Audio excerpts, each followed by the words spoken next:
Coast guard রোডের বাজুয়া খেয়াঘাট এখানে আগুন লাগে বোটে, স্পিড বোটে। এখানে আমরা জানতে পারি ফোনের মাধ্যমে, তখন আমরা নৌবাহিনীর ফায়ার সার্ভিসের যে ইউনিট আছে এটা আইসা তৎক্ষণাৎ আগুন নিবারণের চেষ্টা করি এবং আধা ঘন্টাও বেশি সময় ধরে ফাইট করে আমরা অগ্নি নির্বাপনে সক্ষম হই।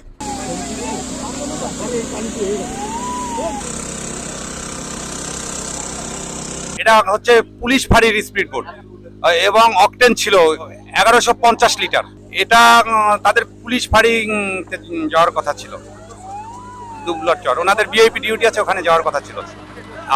আমরা যতটুকু জানতে পারছি যে তাদের ভিআইপি ডিউটি ছিল এবং তারা এইখানে দিগরাজ থেকে 1150 লিটার অকটেন নিয়ে এখানে লোড করেন। লোড করার পরে স্পিড বোট ঘাট থেকে ছাড়ার পরে আগুন লাগে।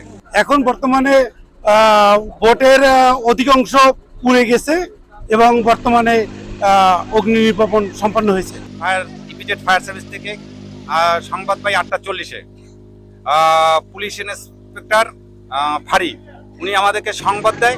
সংবাদে 8:40 সময় অগ্নিকাণ্ড ঘটনাস্থলে আমরা ছুটে আসি, দ্রুত এসে ফোম ব্যবহার করে আমরা অগ্নি নির্বাপন করতে সক্ষম হই। বিদেশ থেকে দেশে রেমিটেন্সের টাকা আসে নিরাপদে, তাই আজই আপনার আপনজনকে বলে রাখুন রেমিটেন্সের টাকা যেন শুধু নগদেই পাঠায়।